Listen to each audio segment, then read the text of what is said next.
first real game as a head coach. How do you feel? Yeah, really excited. Had a nice walk this morning, enjoying the beautiful weather.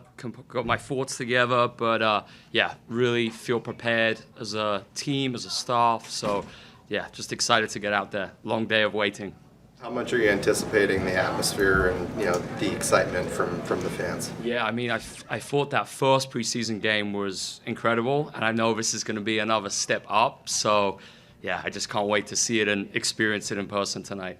Any update on Shug and her status for tonight? Yeah, so we can't confirm should be out tonight. And have you settled on a starting five at this point? Yeah, I wish I could give starting five, but I just probably never going to give that this year. Just being completely honest with you guys. And reason being, it is going to be fluid, and we're going to be testing lots of different lineup combos this year. That's going to be like a strength of ours. So we want to keep that one close to our chest. Alex, when you're on your morning walk, are you like game planning, or is it like a cleanse from all that for you? Like, It's actually a cleanse. That's a great question. So I try and intentionally not think basketball day of a game and distract myself with other things. So we do our scouts pretty early. So we've had like 3 days going at this. So we feel in a really good place. And then just trying to take my mind off it and save all the decision-making power for tonight so I'm fresh and ready to go.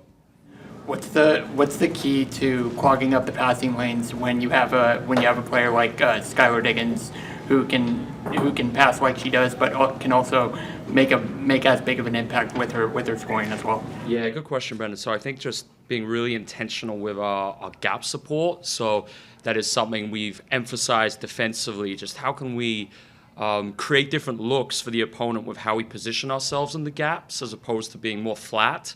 So I think that's something we're going to get some good money out of this year, just in terms of being a bit more aggressive in those gaps, going for steals, going for stunts, etc. Alex, I'm a reporter from Chicago.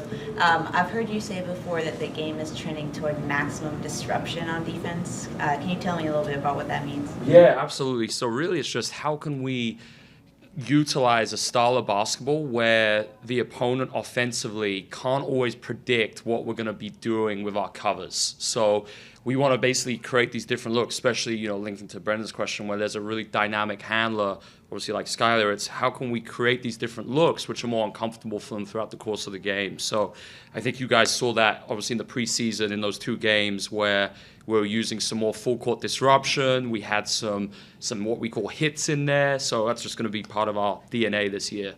I would imagine when you first started coaching, you were like, I want to be thinking about basketball all the time, 24/7.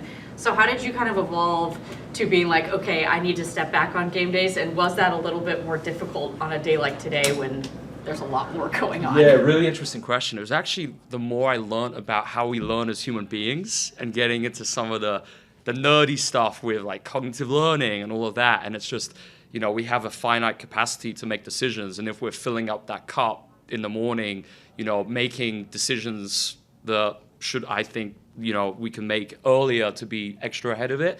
So if we make those decisions, it leaves you less fresh for the evening. So it's definitely something I've evolved, and I actually picked it up from Paris basketball, working with the head coach, Will Weaver.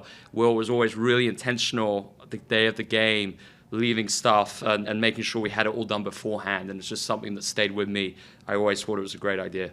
Was it more difficult on a day like today to keep that mindset? Yeah, naturally. I mean, of course, it's the excitement of the game and thoughts just going back to everything we've covered over these last 3 weeks. But yeah, just can't wait to get out there.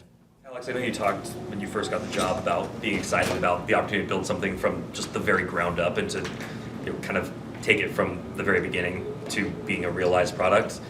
This is the realized product coming to be. I guess, what has this process been like? I mean, I know over the last, 6 months? Yeah, Bill. I mean, great question. And I think it feels almost surreal that we've gone in such a condensed timeline to now being here today for this home opener.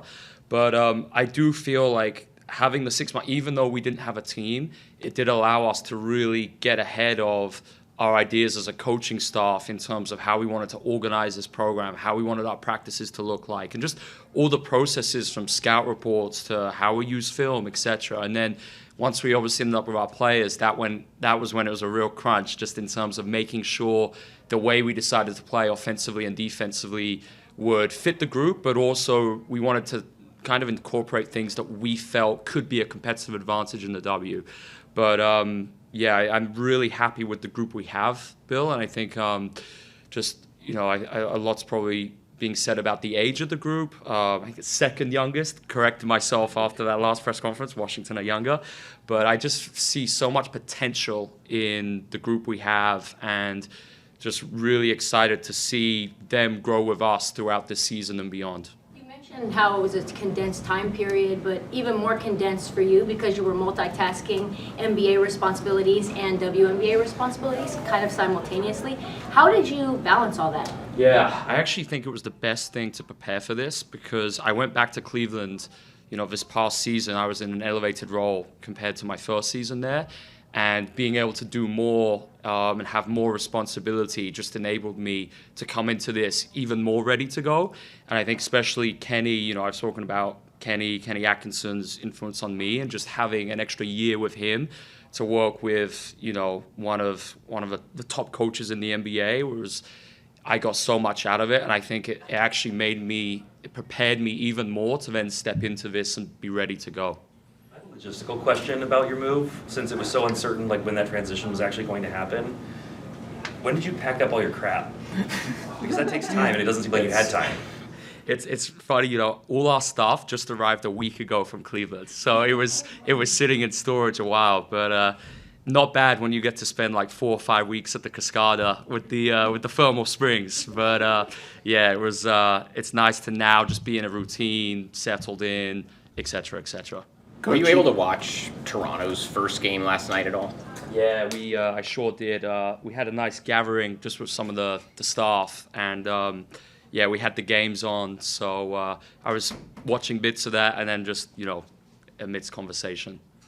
Coach, you talked about before the preseason about using the preseason to kind of find, or how you size up against the rest of the league. Now with the preseason in the back burner, how do you feel about this group and how they size up leading into opening? Yeah, I mean, I always think preseason is like a very small sample size, especially just with 2 games, and I mean, the lineup, you know, especially in that second game, lineups will look very different to tonight. So I think you always kind of take preseason with a bit of a pinch of salt. It's great to get a dry run and kind of have the group come together for the first time. But yeah, I think today's definitely different.